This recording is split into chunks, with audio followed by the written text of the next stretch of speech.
שלום לכם וערב טוב. ביום ה-75 צה"ל חושף תיעוד דרמטי מהשתלטות הכוחות על מתחם הנהגת חמאס בלב העיר עזה. בנכס המרכזי שבו שכנו המפקדות פעלו והוציאו סינואר, הנייה ודף את הפקודות המבצעיות שלהם וניהלו כל תנועה בלחימה. פירי המנהרות שנחשפו בבתי צמרת חמאס הובילו אותם הישר למתחמי תת קרקע מסועפים שמגיעים עד בית החולים שיפה ושימשו אותם לשהייה ממושכת ומסתור במרחב הזה. מיד כל הפרטים מהחשיפה הזאת, אבל קודם לשמותיהם של שני חיילי צה"ל שנפלו בקרבות ביממה האחרונה. רב סמל ראשון במילואים, אוריאל כהן, בן 33 מצור הדסה, מפקד נמר ביחידת הסיוע המנהלתי של חטיבת גבעתי, סרן במילואים ליאור סיוון, בן 32 מבית שמש, קצין לוחם בגדוד 363 בחטיבת הראל. יהי זכרם ברוך. אנחנו פותחים בחשיפה של רוב הבכירים בלב עזה. רועי שרון, פרשננו לענייני צבא, אתה עם כל הפרטים על עיר הטרור התת-קרקעית הזאת. מה זה? לגמרי עיר, הקריה של חמאס, כל חדרי הפיקוד של צמרת חמאס, של בכירי חמאס. כשצה"ל תופס את זה בהחלט הישג כנראה הכי מרשים שנתפס עד עכשיו מאז התמרון הקרקעי בתוך רצועת עזה, כשכל זה קורה מתחת לעיר עזה, והחיבור המרכזי הוא מתחת לבית חולים שיפה, וזה מגיע קילומטרים מתחת לרצועת עזה. בואי נראה את התמונה המדויקת שאנחנו רואים עכשיו של רוב הבכירים של חמאס בעיר עזה, ומתחיל מהפיר בכיכר פלסטין, פיר שמקשר בין דירות המסתור ללשכות של סינואר והנייה. ועכשיו זה כבר אחד מהנכסים של יחיא סינואר שנמצא שם ליד, כשבפיר הזה גם מאתרים מעלית בעומק של 15 מטרים ויש שם גם מטענים, כשכאן אפשר לראות את הלשכה של יחיא סינואר עם פיר מנהרה, שהמנהרה הזאת מובילה ישירות לבונקר של יחיא סינואר. הנכס של הנייה שאנחנו רואים עכשיו, זה משמש כפיר של כניסת בכירים למנהרות, וזה צמוד לפיר שנמצא בדירת מסתור שמקשר את אותו פיר לרשת מנהרות רחבה, כששם גם מאתרים חיילי צה"ל חדר ממוגן שמשמש למפגשים של בכירים עם שתי קומות בתת קרקע בעומק של 20 מטר עם אמצעי לחימה רבים. זה פיר שמאתרים תחת בניין, כשבמקום מאתרים שם אולם תת-קרקעי בגודל של 150 מטר, שתביני על איזה סדרי גודל מדברים, ויש שם גם פיר שמאתרים בתוך דירת מסתור, כשהדירה הזאת רשומה על השם של יחיא סינואר.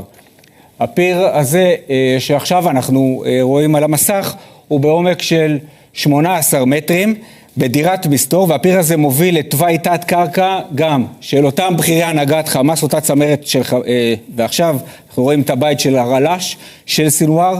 הפיר הזה משוייך לראש הלשכה ומאותר שם בדירת מסתור, והפיר הזה כולל גם תשתיות של מים וחשמל וגם מדרגות, עוד רגע נגיע למדרגות האלה. ואחרון זה פיר בעומק של 20 מטר עם כבל של חשמל, מים וגם לוחות סולאריים. יש שם חיבור לפירים נוספים ועוד הסתעפויות וגם אמצעי לחימה שנמצאים שם. כל זה קורה מתחת לאדמה, מתחת לעיר עזה, עם חיבור שיוצא מבית החולים שיפה.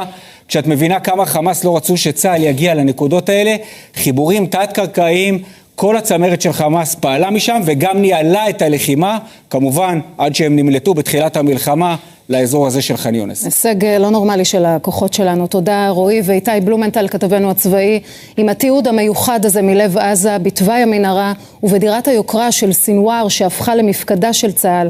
כך זה נראה.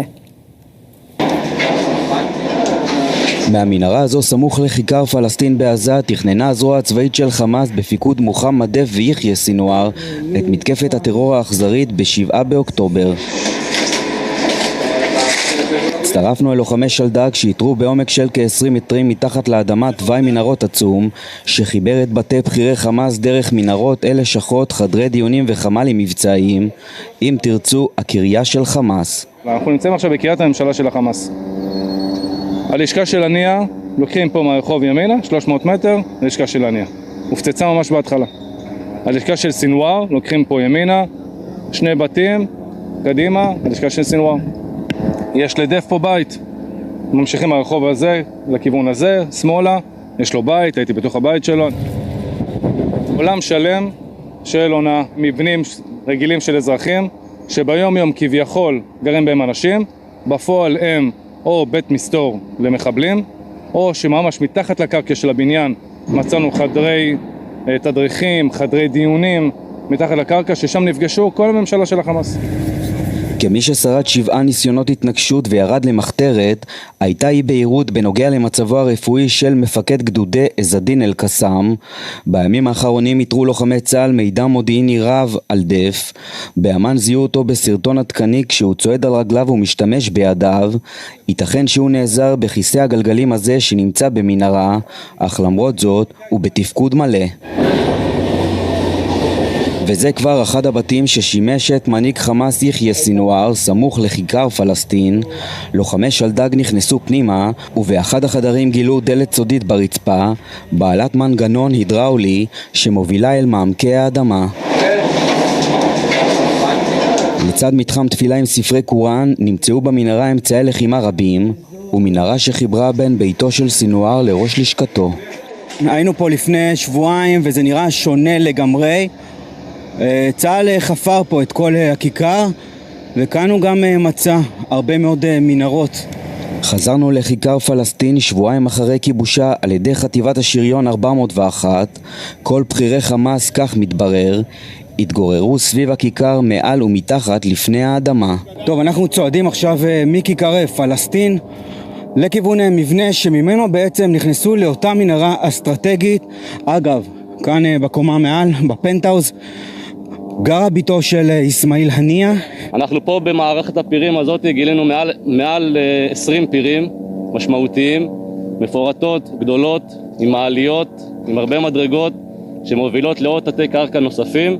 אנחנו יודעים בדיוק את הרישות, הצלחנו להשיג מידע מודיעיני מדויק שמוביל אותנו בעקביות יחד עם השירות הכללי לעוד הרבה מקומות. הפירים עצמם מובילים בעצם ממשרד לתת קרקע, בתוך תת קרקע הם מתחברים לתתי קרקע נוספים לדברים נוספים, ומשם בעצם זה רשת של צירים שהם יודעים לנוע ממקום למקום. כאן ממש פיר, סדנת חפירה, היו פה כל האמצעים של החפירה, כננת, הוראות בטיחות לחופר, עם מה מותר לו להגיע, איזה לבוש, איזה כפפות, איזה נעליים, ותקשורת וטלפונים. חלק מהדברים כבר הרסנו כי אנחנו בודקים מה יש פה, אבל אתם יכולים לראות את הפיר, את העומק שלו, מטר מחיים של אזרחים, מטר, זה לא הגזמה, זה לא ביטוי